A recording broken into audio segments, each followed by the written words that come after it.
Hey YouTube, welcome to the channel. My name is Rashonda. On this channel, I will be focusing on autism, sharing my journey, sharing my story. I do have 3 children. Only one of them has autism. My children are 16 and 7. The twins will be 8 in just a few weeks. Kendall is my son's name. He's the one with autism. And I want to share the journey and just share the story of what it has been like for me. I want to provide some information as well as some inspiration, and to top it off with a few sprinkles of joy. I do know that it can be challenging, it can be lonely. Okay, so first things first, what is autism? Now, I'm going to give you my definition, but you'll hear many different people describe it and define it in many different ways. Some places you may see it described as a disability. Some places you may see it described as a disorder. But for me, I describe it as a neurodevelopmental disorder. It's basically a person whose brain is different. Their brain is like almost like it's wired, it's set up differently than a person who does not have autism. Generally speaking, a person with autism, they communicate differently, they respond differently, they interact differently. Sometimes there are developmental delays, and almost all the time, a person with, or maybe even all the time, a person with autism struggles socially. They are pretty uncomfortable in social settings. So those are some of the things. Now, keep in mind that autism is a spectrum, and the spectrum is very, very broad. So even though I'm naming off different things, you may not see all of these things in one person, or you may see all of these things and other things that I'm not mentioning in a person. It's just different. So I'm just basically going off of the things that I have learned, things that I have seen, and most of all, my experience. My son, as I said, is 7 years old. And so everything that I have mentioned so far are things that I've seen in him. Some more pronounced than others, but as he's gotten older, some things have gotten better. And then in some areas, he has shown regression at different times. And I'll make more videos and go into more detail about the specifics of all of that later. But yeah, so basically autism, I would just describe it as a neurodevelopmental disorder. It's a person whose brain functions differently than other people's brains function. And that just causes them to process things differently, interact differently, and respond differently. Okay, so a very popular question is, and I've wondered this myself, what causes autism? Now, you're going to get many different answers depending on where you look and where you research. But most doctors and researchers agree that autism is caused by genetics and or environmental factors. Nobody really knows like for absolute sure, but these are the two that most doctors and researchers agree on. I do remember that when my son Kendall was diagnosed with autism, I had the option of having genetic testing done to find out whether I was carrying the gene or whether his dad is carrying the gene.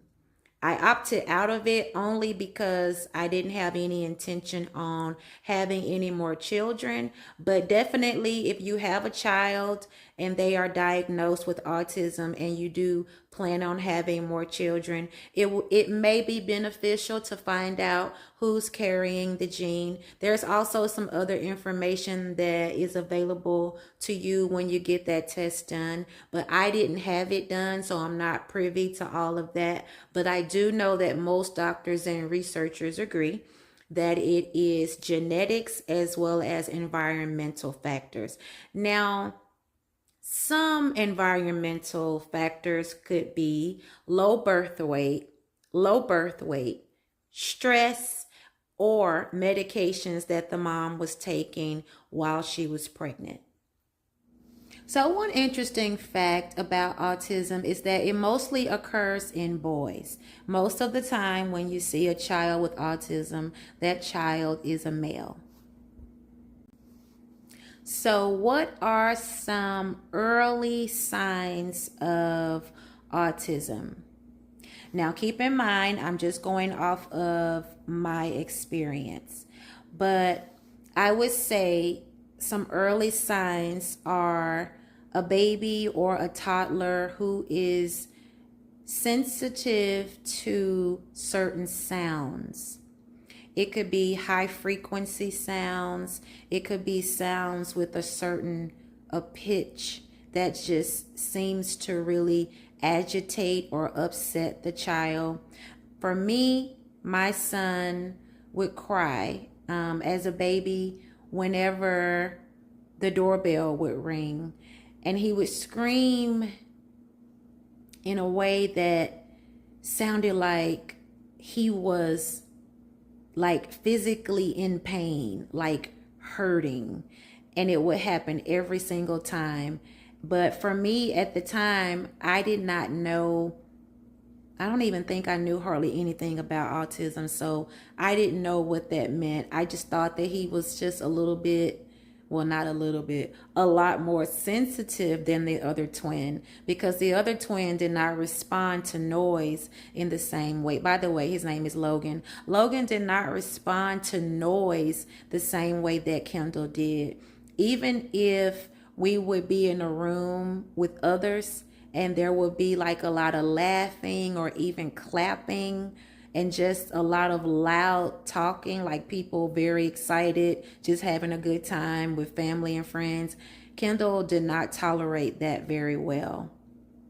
So I would say definitely a baby or a toddler that's sensitive to noise.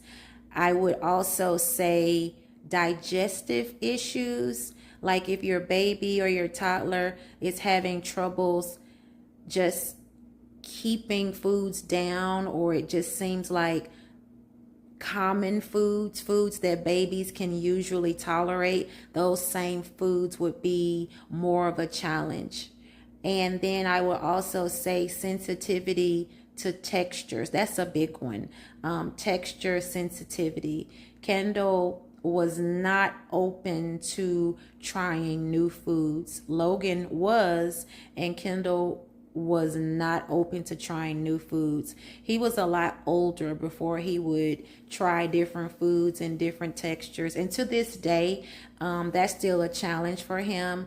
But that was I would say that was one of the main things that I noticed.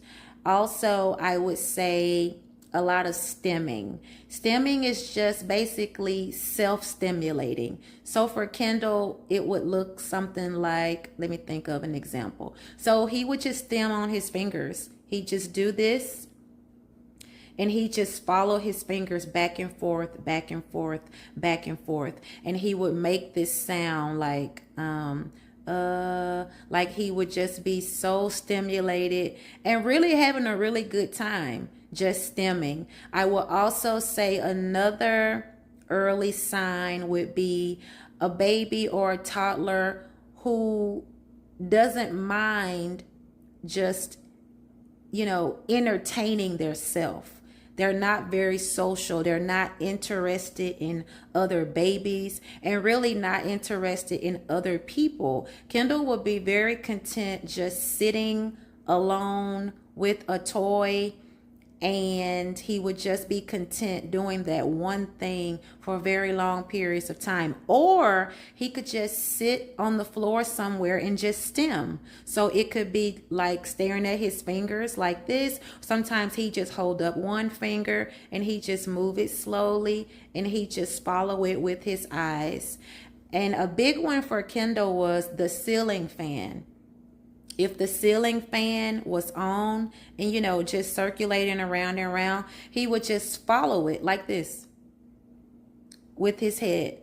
And he could do that for extensive, long periods of time. Logan, on the other hand, he didn't do things like that at all. So those are just some of the things that happened that just let me know that Kendall was dealing with something that Logan was not dealing with.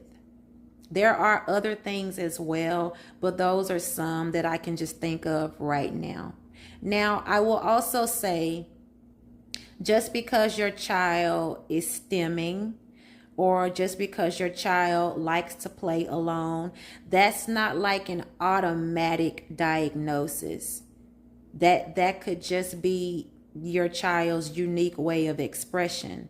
But in order to actually be considered to have autism, you'd have to have several different criteria that the child would meet. But I'm just giving some examples of what it was like for me. Okay, so also another early sign could be a child who covers his or her ears a lot. One reason why they would cover their ears is because the sensitivity to sounds, certain sounds, as I mentioned before. Another reason is sensory input.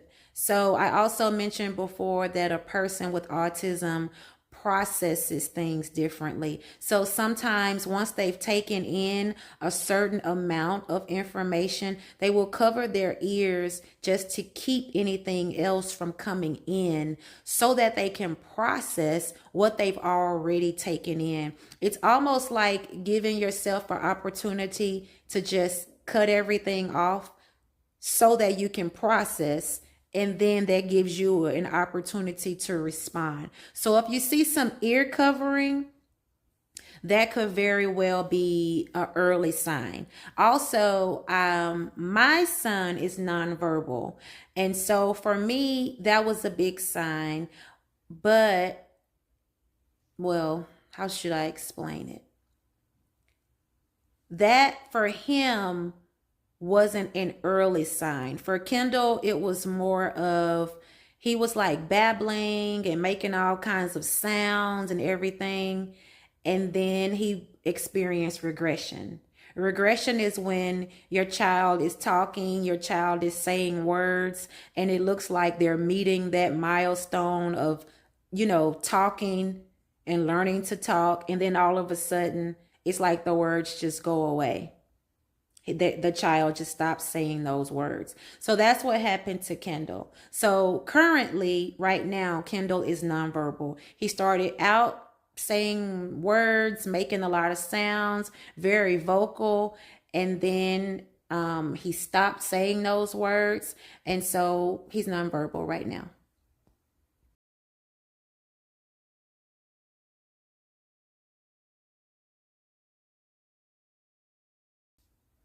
Okay, so I do know that it can be overwhelming. It can be scary when you have a child, you see these things going on, you have no idea why they're missing their milestones. You have no idea why they may be sensitive to certain things, why they cry so much more than maybe your other child did or your other children did. But the biggest thing is, don't get overwhelmed. Just do your very best to care for your child.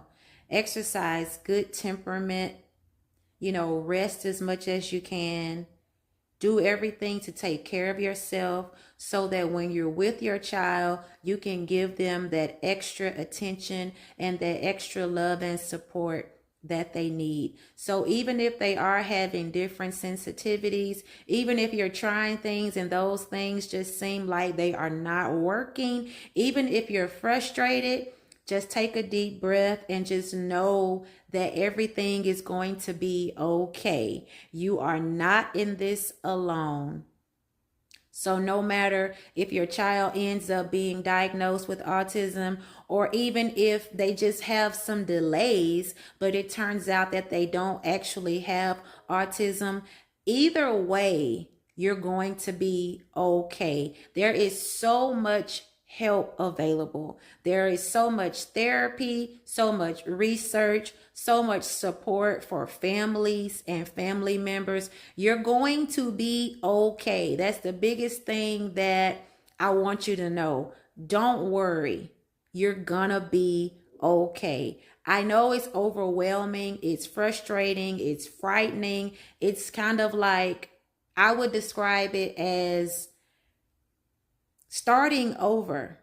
Everything that you thought you knew about parenting and about caring for children, caring for babies, toddlers, and so forth as they are growing older, everything that you knew, you're gonna have to be willing to relearn. You're gonna have to make up your mind that you're going to do whatever it takes, and that God is going to give you the strength each day to do just that.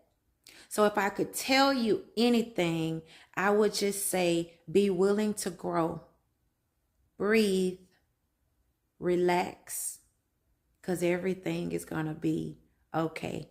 Thank you so much for watching this video.